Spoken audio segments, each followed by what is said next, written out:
महत्वपूर्ण समाचार कांग्रेसના નારાજ નેતા અલ્પેશ ઠાકોરને ફરીથી દિલ્હી બોલાવાયા છે। આવતીકાલે તેઓ રાહુલ ગાંધીને મળવા દિલ્હી જઈ રહ્યા છે। આ અંગે અલ્પેશે ઝી 24 કલાક સાથે વાત કરતા કહ્યું કે ગુજરાત કોંગ્રેસમાં પોતાના સમાજને સમર્થન નથી મળતું, તેની રજૂઆત દિલ્હી જઈને કરશે।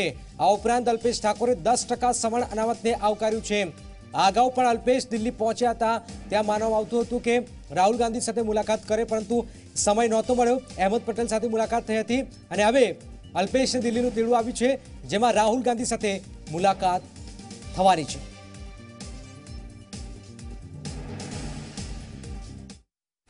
ગુજરાતમાં વિપક્ષ રહેલી પાર્ટી કોંગ્રેસ ફરી એકવાર ચર્ચામાં છે અને ચર્ચાનું મુખ્ય કારણ છે અલ્પેશ ઠાકોર। તેમની નારાજગીને લઈને ચર્ચાઓ જોર પકડ્યું છે। દિલ્હી મુલાકાત થઈ ગઈને ફરી એકવાર અલ્પેશ ઠાકોર દિલ્હી જવાના છે। રાહુલ ગાંધીએ તેડું આપ્યું છે તેવી વાત છે। વાત કરીશું અલ્પેશ ઠાકોર સાથે। ફરી એકવાર દિલ્હીનું તેડું રાહુલ ગાંધી સાથે પહેલી વાર ગયા રાજુ સાથે અહેમદ પટેલ સાથે મુલાકાત થઈ? नहीं, जो पहली बार तो जे दिवसे हूँ गयो ए दिवसे साँजना टाइमे गयो तो तब ज मारू इंटरव्यू लीधुं हतुं।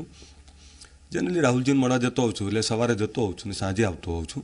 એટલે બપોરના ટાઈમે કે સવારના ટાઈમે મુલાકાત હોય છે મારી। એ દિવસે મારું નક્કી હતું કે મારે અહેમદ પટેલ સાહેબ અને સાતવજીને બેન જ મળવાનું હતું। મને આનંદ છે કે રાત અમારે બહુ વિસ્તારપૂર્વક ચર્ચા થઈ ને દરેક મુદ્દા ઉપરની ચર્ચા થઈ। પણ આજે રાહુલજીએ બોલાવ્યો છે એટલે આવતીકાલ જવાનું છું રાહુલજીને। બસ તમામ મુદ્દાઓથી વાકેફ પણ કરવાનું છું। જો અલ્પેશ ઠાકોરના સાચું બોલવાને કોઈ બગાવત સમજતું હોય તો જનરલી નેતાઓએ બોલવું જ પડે। નેતાનું કામ શું છે? કાર્યકર્તાઓ બચારા ડરના મારે કદાચ ના બોલી શકે, પણ નેતાઓએ સાચી વાત મૂકવી પડે। કરવું ના કરવું એ પાર્ટીનો નિર્ણય હોય છે, પણ સાચી વાત તો કરવી જ જોઈએ। સાચી વાત એ પાર્ટીના હિતમાં હોય છે। મુદ્દો આવે છે સન્માનનો, મુદ્દો આવે છે એમને સમર્થનનો, મુદ્દો આવે છે એમના માટે કામ કરવાનો। સરકાર નથી, ચાલો ભલે ના બની, સંઘર્ષ કર્યો, સરકાર ના બની તો બીજી વાર લડીને સરકાર બની જાય। પણ સરકાર ના બની પણ જ્યાં ધારાસભ્યો છે, એ ધારાસભ્યો મારા યુવાનોને નિગ્લેક્ટ કરે, ક્યાંક એક ક્યાં બીજી રીતે બદનામ કરે, આક્ષેપ કરે અને બીજી બાજુ ગ્રાન્ટો માગવા જાય તો ગ્રાન્ટો પણ ના આપે, કામ પણ ના કરે, તો શાના માટે અમે સમર્થન આપ્યું? અને સમર્થન આપ્યું છે તો પછી તમારે મદદ તો કરવી પડે।